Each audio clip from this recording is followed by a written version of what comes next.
பொதுவா இப்போ உங்க கையில ஒரு முறிவு ஏற்பட்டா நாம எடுக்கிற எக்ஸ்ரேல அது ரொம்ப தெளிவா தெரியும். ஆமா, ஒரு டாக்டரால கூட இதோ இங்கதான் பிரச்சனைன்னு ஈஸியா சுட்டி காட்ட முடியும். கரெக்ட். அந்த கண்ணுக்கு தெரியற ஒரு தெளிவு நமக்கு ஒரு பெரிய ஆறுதலா இருக்கும். ஆனா நீங்க யோசிச்சு பாருங்க, இந்த சமூகத்தோட அமைப்பையோ இல்ல உலக பொருளாதாரத்தையோ நாம எக்ஸ்ரே எடுக்க ட்ரை பண்ணா என்ன ஆகும்? கண்டிப்பா விட அவ்வளோ தெளிவா இருக்காது. அதேதான். ஒரு பக்கம் பாத்தீங்கன்னா உச்ச நீதிமன்றத்தோட ஆழமான வாதங்கள் இருக்கு.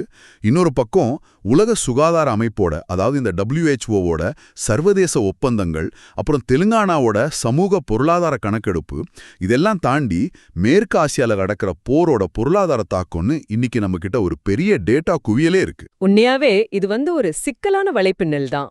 ஆமா. இப்ப நீங்க நடப்பு நிகழ்வுகளை உற்று நோக்குபவரா இருந்தாலோ இல்ல UPSC மாதிரி தேர்வுகளுக்கு தயாராகிறவரா இருந்தாலும் இந்த டேட்டா எல்லாம் தனித்தனி தீவுகள் மாதிரி உங்களுக்கு தோணலாம். ஆனா அது எல்லாம் இணைக்கிற ஒரு கண்ணுக்கு தெரியாத சரடு ஒண்ணு இருக்கு. அதை தேடி கண்டுபிடிக்கிறது தான் இன்னைக்கு நம்மளோட இந்த ஆழமான அலசலோட முக்கிய நோக்கம்.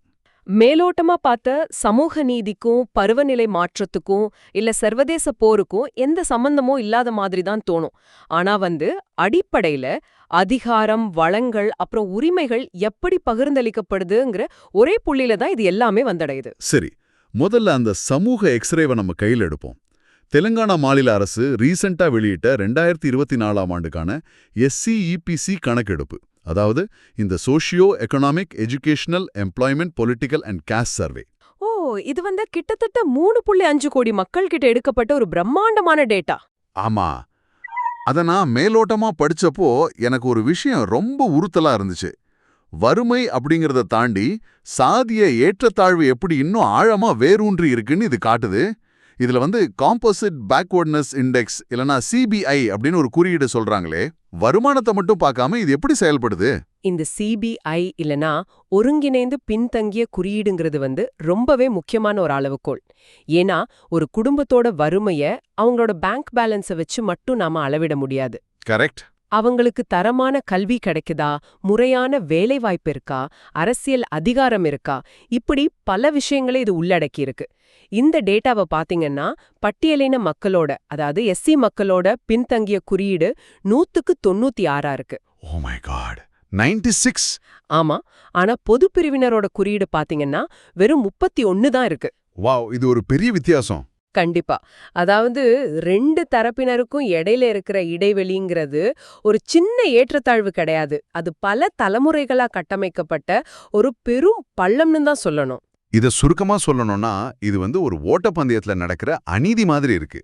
பொது பிரிவினர் ஆரம்ப கோட்ல இருந்து ஓடத் தொடங்குறப்போ பட்டியலின மக்கள் 3 கிலோமீட்டர் பின்னால இருந்து, அதுவும் காலை ஒரு 30 கிலோ எடனே கட்டிக்கிட்டு ஓடத் தொடங்குற மாதிரி இது இருக்கு. எக்ஸாக்ட்லி. பொருளாதாரம் எவ்வளோ வேகமா வளர்ந்தாலும் இந்த அடிப்படை முரண்பாட்டை சரி பண்ணாம அந்த இடைவெளியை நம்ம குறைக்கவே முடியாது. நீங்க சொன்ன அந்த கால்ல கட்டப்பட்ட எடைங்கிற உதாரணம் ரொம்ப சரியானது. இது சமூகத்துல மட்டும் இல்ல, நம்ம உயர்கல்வி துறைகள்லயும் நடக்குது. எப்படி சொல்றீங்க?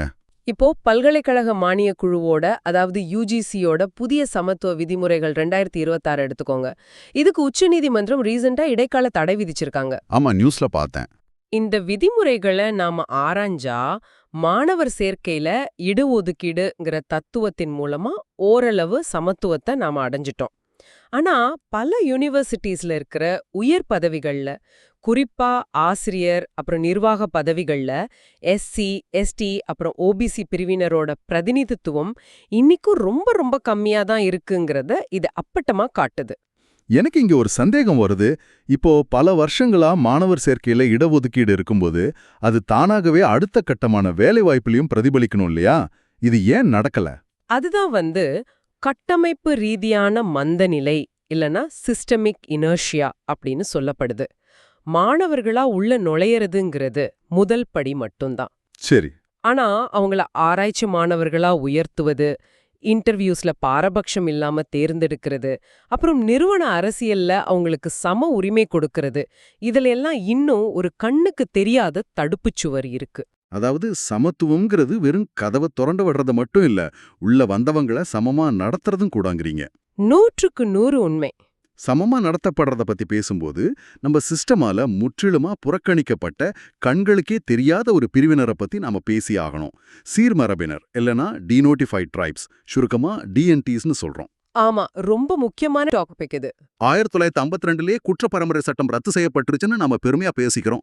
ஆனா இன்னிக்கும் சுமார் 300 டிஎன்டி சமூகங்கள் எந்த ஒரு அதிகாரப்பூர்வ பட்டியலையும், அதாவது எஸ்சி, எஸ்டி இல்ல ஓபிசின்னு எந்த லிஸ்ட்லயும் முறையா சேர்க்கப்படாம இருக்கிறதுக்கு என்ன காரணம்? இது ஒரு வரலாற்று துயரம்னு தான் நாம சொல்லணும்.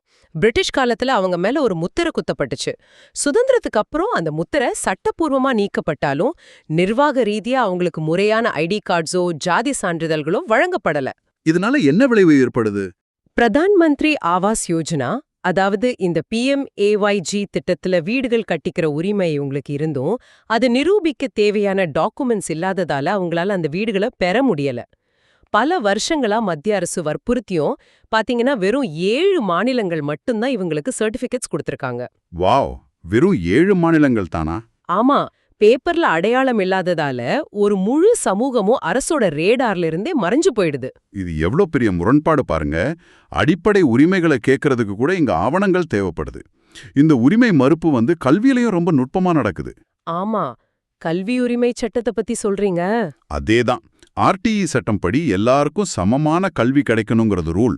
ஆனா சில தனியார் பள்ளிகள் என்ன பண்றாங்கன்னா, கம்மி விலையில கிடைக்கிற NCERT இல்லனா SCERT புத்தகங்களுக்கு பதிலா பல மடங்கு அதிக விலையுள்ள தனியார் பப்ளிஷர்ஸோட புத்தகங்களை மாணவர்களை வாங்க சொல்லி கட்டாயப்படுத்துறாங்க. இது ரொம்ப தப்பு. இதுக்காக தேசிய மனித உரிமை ஆணையம் NHRC கூட நோட்டீஸ் அனுப்பியிருக்காங்க. இது எப்படி கல்வி உரிமை சட்டத்தை மீறுதுன்னு கொஞ்சம் விளக்குங்களே. இது நேரலியா RTE சட்டத்தோட 29வது பிரிவை மீறுற ஒரு செயலாகும். சட்டம் என்ன சொல்லுதுன்னா, கல்விங்கிறது குழந்தையோட அறிவாற்றலையும் திறனையும் சுதந்திரமா வளர்க்கணும், அதுவும் எந்தவிதமான பொருளாதார சுமையும் இல்லாம. கரெக்ட். ஆனா இந்த ஸ்கூல்ஸ் என்ன பண்றாங்க, தரம்ங்கிற பேர்ல ஒரு 2 tier சிஸ்டம், அதாவது 2 தட்டு முறையை உருவாக்குறாங்க. பணம் உள்ளவங்க ஒரு வகையான சிலபஸையும் மத்தவங்க இன்னொரு வகையான சிலபஸையும் படிக்கும்போது ஆரம்பத்திலேயே அந்த ஓட்டப்பந்தயத்தோட ரூல்ஸ் மாத்தப்படுது. இந்த அதிகாரம் அப்புறம் விதிகளை வளைக்கிற போக்கு சமூக தளத்துல மட்டும் இல்ல, நம்ம சட்ட அப்புறம் அரசியலமைப்பு தளத்திலையும் எப்படி எதிரொலிக்குதுங்கிறது தான் ரொம்ப சுவாரஸ்யமான விஷயம். மேற்கு வங்க நிலவரத்தை பத்தி வரீங்கன்னு நினைக்கிறேன். சரியா கணிச்சிட்டீங்க. மேற்கு வங்கத்துல நிலக்கரி கடத்தல் வழக்கு தொடர்பான விசாரணையில அமலாக்கத்துறை, அதாவது ED, உச்சநீதிமன்றத்துல வச்ச வாதம் என்ன ரொம்பவே யோசிக்க வச்சுது. ஆமா, அவங்க பிரிவு 356 பத்தி பேசினாங்க. அதுதான் நான் கேக்குறேன். மாநில அரசு மேல அரசியலமைப்பு இயந்திரம் சீர்குலைந்து விட்டது, இல்லனா பிரேக் டவுன் ஆஃப் கான்ஸ்டிடியூஷனல் மெஷினரின்னு சொல்லி பிரிவு 356 பயன்படுத்துற அளவுக்கான சூழல் நிலவுதுன்னு அவங்க சொன்னாங்க. ஆனா மத்திய மாநில அரசுகளுக்கு இடையிலான பிரச்சனைன்னா அது அரசியலமைப்பு சட்டம் 131வது பிரிவின் கீழே தானே கொண்டு போகணும். இதுல அடிப்படை உரிமையான பிரிவு 14 எப்படி உள்ள வந்துச்சு? எனக்கு இது கொஞ்சம் குழப்பமா இருக்கு. உங்களோட குழப்பம் ரொம்ப நியாயமானது. அங்கதான் அந்த சட்ட நுணுக்கவே ஒளிஞ்சிருக்கு. சுப்ரீம் கோர்ட்டே இதை ரொம்ப ஆச்சரியமா தான் பார்த்தாங்க. அப்படியா? ஆமா, ஏன்னா மத்திய அரசோட சொலிசிட்டர் ஜெனரல் இத 2 அரசுகளுக்கு இடையிலான அதிகார போட்டியா, அதாவது ஆர்டிகிள் 131 முன்னிறுத்தல. அதுக்கு பதிலா சட்டத்தின் முன் அனைவரும் சமம்ங்கிறத உறுதி செய்யற பிரிவு 14 அடிப்படையில அவர் வாதிட்டார். ஓ, அதாவது நீங்க என் அதிகார வரம்புக்குள்ள நுழையறீங்க அப்படின்னு வாதிடுறதுக்கு பதிலா இங்க சட்டத்தின் ஆட்சியே இல்லாம போயிடுச்சுன்னு வாதிடுறாங்க, அப்படிதானே? ரொம்ப சரியா புரிஞ்சுக்கிட்டீங்க. ED அதிகாரிகள் சட்டப்படியான தங்களோட கடமையை செய்ய முற்படும்போது தாக்கப்படுறாங்க. ஆனா மாநில காவல்துறை அதை தடுக்க தவறிடுனா அங்க சாதாரண மக்களுக்கு சட்டம் எப்படி பாதுகாப்பு கொடுக்குங்கிறது தான் அவங்களோட வாதம். இது கூட்டாட்சி தத்துவத்துக்கும் அடிப்படை உரிமைகளுக்கும் இடையிலான ஒரு ரொம்ப முக்கியமான சட்ட போராட்டம்னு சொல்லலாம். கண்டிப்பா. அதிகாரத்தை கையாள்ற முறையில ஏற்படுற இந்த மாற்றங்களை நம்ம மணிப்பூர் நிலவரத்திலையும் பார்க்க முடியுது. அங்க UAPA, அதாவது அன்லாஃபுல் ஆக்டிவிட்டீஸ் பிரிவென்ஷன் ஆக்ட் சட்டத்தோட 43A பிரிவின் கீழ்நிலை காவல் அதிகாரிகளுக்கும் ஒருத்தரை கைது செய்யவும் சோதனையிடவும் அதிகாரம் கொடுத்திருக்காங்க. இது ரொம்ப சீரியஸான ஒரு விஷயம். அதான், பொதுவா இவ்வளோ கடுமையான சட்டம்னா உயர் அதிகாரிகளோட ஒப்புதல் தேவை இல்லையா? இது மனித உரிமை அமைப்புகள் கிட்ட ஏன் இவ்வளோ பெரிய அதிர்வலையை ஏற்படுத்தியிருக்கு? ஏன்னா UAPA ஒரு சாதாரண சட்டம் கிடையாது. இதுல பெயில் கிடைக்கிறது ரொம்பவே கஷ்டம். இப்படிப்பட்ட ஒரு சட்டத்தை கையாள்ற அதிகாரத்தை கீழ்நிலை அதிகாரிகளுக்கு கொடுக்கறது ரொம்ப ஆபத்தானதுன்னு YFPHR மாதிரி மனித உரிமை அமைப்புகள் சொல்றாங்க. அவங்களோட கவலை என்னவா இருக்கும்? மணிப்பூர்ல பேருட சிறுவர்கள் கொல்லப்பட்டதை கண்டிச்சு அமைதியான முறையில போராட்டங்கள் நடந்துட்டு இருக்கிற இந்த சூழல்ல இந்த அதீத அதிகாரம் சாதாரண மக்களை அச்சுறுத்தவும் தவறா பயன்படுத்தப்படவும் வாய்ப்பு இருக்குங்கிறது தான் அவங்களோட முக்கிய கவலை. அதிகாரம் பரவலாக்கப்படணும், ஆனா அதே சமயம் ஒரு பொறுப்புணர்வோடு இருக்கணும். சட்டத்தோட நோக்கம் மக்களை பாதுகாக்கிறது. ஆனா அதுவே சில நேரங்கள்ல நம்பிக்கைகளுக்கும் பாரம்பரியங்களுக்கும் எதிரா நிக்குது.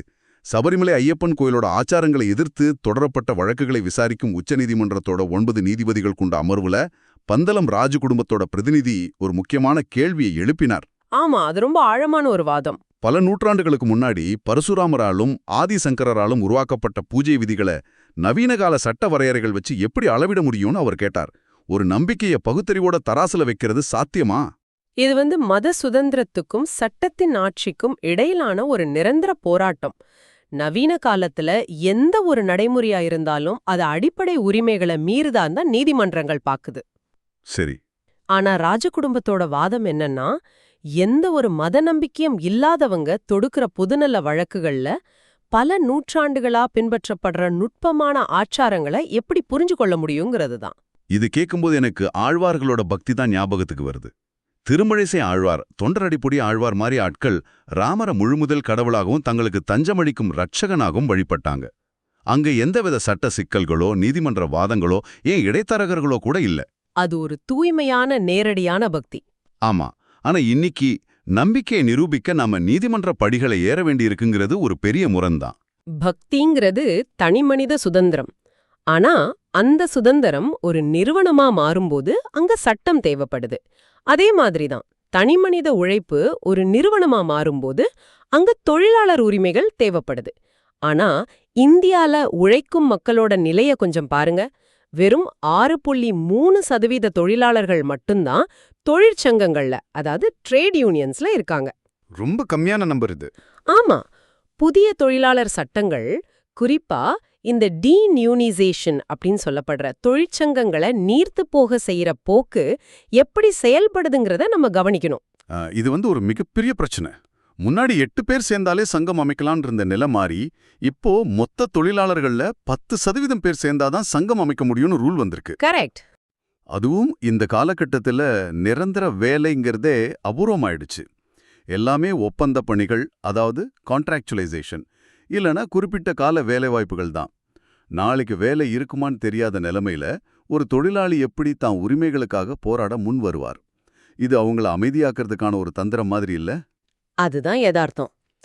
அமைப்பு சாரா தொழிலாளர்களா அவங்கள வச்சிருக்கிறதன் மூலமா பேரம் பேசுற சக்திய, அதாவது கலெக்டிவ் பார்கெனிங்க நிறுவனங்கள் குறைக்கிறாங்க.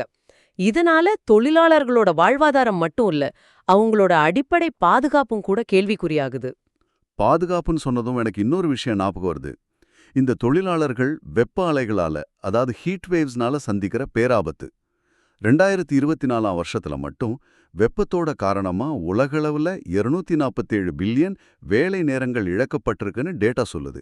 இது சாதாரண விஷயம் இல்ல, ரொம்ப பெரிய இழப்பு. ஆமா, அரசுகள் இதுக்காக வெப்ப செயல் திட்டங்களை, அதாவது ஹீட் ஆக்ஷன் பிளான்ஸ் அறிவிக்கிறாங்க.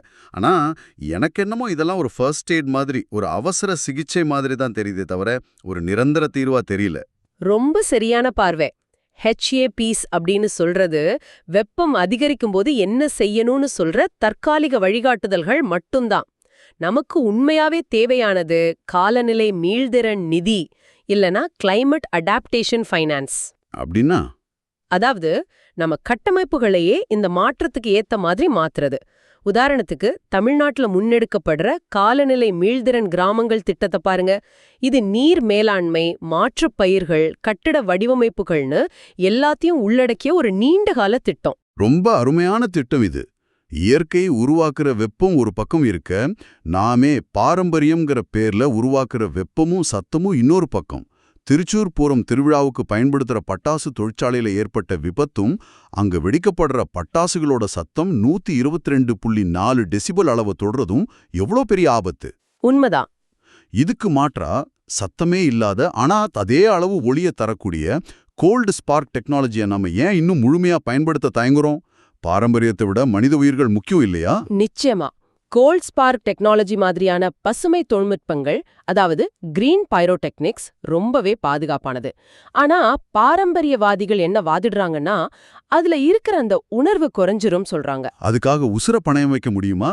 அதுதான் தொழில்நுட்ப மாற்றம்ங்கிறது காலத்தோட கட்டாயம். இத நம்ம விமான போக்குவரத்துலயும் பார்க்கறோம். சஸ்டைனபிள் ஏவியேஷன் ஃபியூல் இல்லனா சாஃப் அப்படின்னு சொல்லப்படுற நிலையான விமான எரிபொருள் பயன்பாடு இப்போ பெரிய விவாதத்துல இருக்கு. ஓ, இந்த சாஃப் பத்தி நான் கேள்விப்பட்டிருக்கேன். விமான எரிபொருளான ஏடிஎஃப்ல எத்தனால கலக்கிறது. ஆனா இது கேட்கவே கொஞ்சம் பயமா இருக்கேன். ஒரு கார்ல எத்தனால கலக்கிறது வேற. ஆனா 10,000 அடி உயரத்துல பறக்கிற ஒரு எந்திரத்துல இத பரிசோதிக்கிறது பாதுகாப்பானதா? இதுல என்ன அறிவியல் பின்னணி இருக்கு? இது ஒரு அருமையான கேள்வி. எத்தனாலுக்கு ஒரு பெரிய குறைபாடு இருக்கு. அதோட ஆற்றல் அடர்த்தி, அதாவது எனர்ஜி டென்சிட்டி ரொம்ப குறைவு. அப்படின்னா நிறைய எரிபொருள் தேவைப்படுமா? எக்ஸாக்ட்லி. சாதாரண விமான எரிபொருள்ல இருந்து கிடைக்கிற அதே அளவு உந்து விசைய பெற எத்தனால் கலந்த எரிபொருள் அதிக அளவு தேவைப்படும். இதத்தான் எதிர்க்கட்சிகளும் சுட்டிக்காட்டுறாங்க. கமர்ஷியல் விமானத்துல இத நேரடியா பயன்படுத்துறதுக்கு முன்னாடி இத முழுமையா டெஸ்ட் பண்ணணுங்கிறவங்களோட வாதத்துல இருக்கிற அறிவியல் உண்மையை நம்ம புறக்கணிக்க முடியாது. ஆக தொழில்நுட்பம்ங்கிறது வெறும் கண்டுபிடிப்பு மட்டும் இல்ல, அதுக்கு பின்னாடி பாதுகாப்பும் இருக்கு, மிகப்பெரிய அரசியலும் இருக்கு. இதையே நாம உலகளாவிய சுகாதார அரசியலோட பொருத்தி பார்ப்போம். உலக சுகாதார அமைப்பு முன்மொழியிற பெருந்தொற்று ஒப்பந்தம், அப்புறம் அதோட முக்கிய பகுதியான PABS, அதாவது pathogen access and benefit sharing, இதை பத்தி கொஞ்சம் விளக்குங்களேன். வளரும் நாடுகள் ஏன் ஐரோப்பிய ஒன்றியத்தோட மேல இவ்வளோ அதிருப்தியில இருக்கிறாங்க? இத ஒரு நவீன கால உயிரியல் கொள்ளை இல்லலா பயோபைரசினும் கூட சொல்லலாம். உயிரியல் கொள்ளையா? ஆமா, இந்த பேப்ஸ் ஒப்பந்தத்தின்படி பாத்தீங்கன்னா, புதிய நோய்க்கிருமிகள் கண்டறியப்பட்டா அதோட மரபணு தரவுகளை இந்தியா, ஆப்பிரிக்கா மாதிரி நாடுகள் உடனடியா பகிர்ந்து கொள்ளணும். சரி, அது நல்ல விஷயம் தானே. ஆனா பிரச்சனை என்னன்னா, அந்த டேட்டாவை பயன்படுத்தி ஐரோப்பிய நாடுகள் தயாரிக்கிற தடுப்பூசிகள், மருந்துகள், அப்புறம் தொழில்நுட்பங்களை அவங்க வளரும் நாடுகளோட பகிர்ந்து கொள்ள தயங்குறாங்க. இது எப்படி இருக்குன்னா, எங்க நிலத்துல விளைஞ்ச அரிய வகை மூலிகைகளை நீங்க உங்ககிட்ட இலவசமா கொடுக்குறோம், ஆனா அதுலேருந்து நீங்க தயாரிக்கிற உயிர்காக்கும் மருந்த நாங்க காசு கொடுத்து உங்ககிட்டயே வாங்கணும்னு சொல்ற மாதிரி இல்லையா? இது என்ன நியாயம்? இதுக்கான தீர்வு தான் என்ன? அதுதான் இங்க இருக்கிற முரண்பாடு. வளரும் நாடுகள் இந்த தொழில்நுட்ப பகிர்வை ஒரு கட்டாய உரிமமா, அதாவது மேண்டேட்டரி நான் எக்ஸ்க்ளூசிவ் லைசன்ஸை மாத்தணும்னு கோரிக்கை வைக்கிறாங்க. ஆனா வளர்ந்த நாடுகளோ இது அந்தந்த நிறுவனங்களோட விருப்பத்தை பொறுத்ததுன்னு சொல்லி நழுவுறாங்க. இந்த தொழில்நுட்ப பகிர்வுங்கிறது வெறும் மருத்துவத்துல மட்டும் இல்ல, நிதித்துறையிலயும் ரொம்ப ஆழமா ஊடுருவி இருக்கு. செயற்கை நுண்ணறிவு AI எப்படி வங்கி அப்புறம் நிதித்துறையில அபாயங்களை உருவாக்குதுன்னு ரிசர்வ் வங்கி ஆளுநரே எச்சரிச்சிருக்காரு. AI முடிவுகளை எப்படி எடுக்குதுங்கிற வெளிப்படைத்தன்மை இல்லாததுதான் இதுக்கு காரணம். ஆமா, அது ஒரு பெரிய பிளாக் பாக்ஸ் மாதிரி. அதே சமயம் ஜெர்மனியோட இணைந்து இந்தியா மேம்பட்ட பாதுகாப்பு உபகரணங்களை தயாரிக்கிற ஒப்பந்தம் உலகரங்கில ஒரு தொழில்நுட்ப பகிர்வுக்கான சிறந்த உதாரணமா செயல்படுது. கரெக்ட். நாம யாரோட தொழில்நுட்பத்தை பகிர்ந்து கொள்றோம், யாரோட கூட்டு சேரோங்கிறது இன்றைய உலக அரசியல்ல ரொம்ப ரொம்ப முக்கியமானது. இப்போ ஆப்பிரிக்கா நாடுகளுடனான இந்தியாவோட உறவை எடுத்துக்கோங்க. ரீசெண்டா நடந்த இந்தியா ஆப்பிரிக்கா மன்ற உச்சி மாநாட்டுல, அதாவது IFS 4ல இது கொந்தளிப்பான உலகில் ஒரு நிலைத்தன்மையை உருவாக்குதுன்னு சொன்னாங்க. ஆமா, இது வளரும் நாடுகளுக்கு இடையிலான ஒரு பலமான கூட்டணிக்கான ஒரு பெரிய அடையாளம். ஆனா நாம எவ்வளவுதான் நீண்டகால திட்டங்களை வகுத்தாலும் ஒரு சின்ன புவிசார் அரசியல் கொந்தளிப்பு ஒட்டுமொத்த பொருளாதாரத்தையும் புரட்டி போட்டுடுது. ஹார்முஸ் ஜலசந்தில, அதாவது ஸ்ட்ரெய்ட் ஆஃப் ஹார்முஸ்ல ஈரானிய படகுகளை கண்காணிக்கவோ இல்ல தாக்கவோ அமெரிக்கா உத்தரவிடுது. மேற்காசியால நடக்கிற இந்த மோதல் எப்படி தமிழ்நாட்டில் இருக்கிற ஒரு விவசாயியோ இல்ல சாதாரண நுகர்வோரையோ நேரடியா பாதிக்கும்? ரொம்ப ஈஸியா பாதிக்கும். சரக்கு கப்பல்கள் இந்த போர் மூண்டிருக்க கடல் பகுதியை தவிர்த்துட்டு ரொம்ப நீண்ட தூரம் சுத்தி பயணிக்க வேண்டியிருக்கு. இதனால சரக்கு கட்டணங்களும் சரி, காப்பீட்டு தொகையும் பல மடங்கு அதிகரிக்குது. ஓ, அதனால பொருட்களோட விலையேறுதா?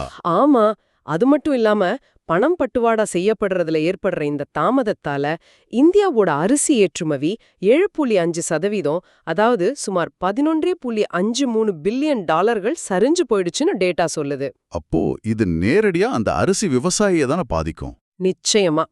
அது மட்டும் இல்லாம கச்சா எண்ணெய் விலை அதிகரிக்கிறதுனாலயும் பணவீக்கம் உயர்றதுனாலயும் HSBC பேங்க் இந்தியாவோட பொருளாதார மதிப்பீட்டை அண்டர்வெயிட் அப்படின்னு குறைச்சிருக்காங்க. இது வெளிநாட்டு முதலீடுகளை ரொம்பவே பாதிக்கும். என்ன ஒரு ஆழமான பின்னல் பாருங்க. தெலுங்கானாவோட கிராமங்கள்ல ஒடுக்கப்பட்ட சமூகங்கள் கிட்ட எடுக்கப்பட்ட SCEPC டேட்டால நாம ஆரம்பிச்சோம். உயர்கல்வியில் இருக்கிற அமைதிப்படுத்தப்பட்ட புறக்கணிப்பு, வீடில்லாம ஆவணங்களுக்காக காத்திருக்க DNT மக்களோட தவிப்பு, மேற்கு வங்கத்திலையும் மணிப்பூர்லயும் சட்டத்தின் முன் சமத்துவம் எப்படி சவாலுக்கு உள்ளாவுதுன்னு பார்த்தோம். ஆமா, ரொம்ப நீண்ட பயணம். அப்புறம் திருச்சூர் பூரம் திருவிழாவோட வெடிச்சத்தம் தொடங்கி உலக சுகாதார அமைப்போட தடுப்பூசி அரசியல் வரை பயணிச்சு கடைசியா ஹார்முஸ் ஜலசந்தியில நடக்கிற போர் ஒரு சாதாரண இந்திய விவசாயியோட வருமானத்தை எப்படி குறைக்குதுங்கிறது வரை எல்லாத்தையும் ரொம்ப தெளிவா நாம அலசிட்டோம். இந்த உலகத்துல நடக்கிற எந்த ஒரு நிகழ்வும் ஒரு தனித்த தீவு கிடையாது. 100% உண்மை. டேட்டாவை தனித்தனியா பார்க்கறத விட அதோட ஆழமான காரணிகளை புரிஞ்சுக்கிட்டு இப்படி இணைச்சு பார்க்கும்போது தான் நமக்கு அந்த உண்மையான சித்திரம் கிடைக்குது. இறுதியா எங்களுக்கான ஒரு சிந்தனையோட நான் இந்த அலசலை நிறைவு செய்ய விரும்புறேன். நம்ம ஆரம்பத்துல பேசின அந்த எக்ஸ்ரே இயந்திரத்தை கொஞ்சம் மறுபடியும் நினைச்சு பாருங்க. சர்வதேச அரங்குல உலக சுகாதார அமைப்பு கிட்ட தடுப்பூசி பகிர்வுல சமத்துவத்தை கோரும் நாம நம்ம சொந்த கட்டமைப்புக்குள்ள அந்த தெலுங்கானா டேட்டா காட்டின சாதிய ஏற்றத்தாழ்வுகளை, உயர்கல்வியில இருக்கிற பாரபட்சத்தை, அப்புறம் தொழிலாளர்களோட சங்க உரிமையை பறிக்கிற விதிகளை முழுமையா சரி பண்ணாம உலக அரங்குல சமத்துவத்துக்கான ஒரு உண்மையான உறுதியான குரலா ஒலிக்க முடியுமா? அது ஒரு பெரிய கேள்விக்குறிதான். ஆமா, நம்ம சொந்த எலும்புல இருக்கிற முறிவை எக்ஸ்ரேல பார்த்த பிறகும் அதுக்கு மாவு கட்டு புடாம நாம ஓட்ட பந்தயத்துல வெல்ல முடியுமா? நீங்களே இதை கொஞ்சம் சிந்திச்சு பாருங்க. இவ்வளவு நேரம் இந்த ஆழமான அலசல்ல எங்களோட இணைந்து பல சுவாரஸ்யமான முரண்பாடுகளை ஆராய்ஞ்சமைக்கு மிக்க நன்றி. மீண்டும் சந்திப்போம்.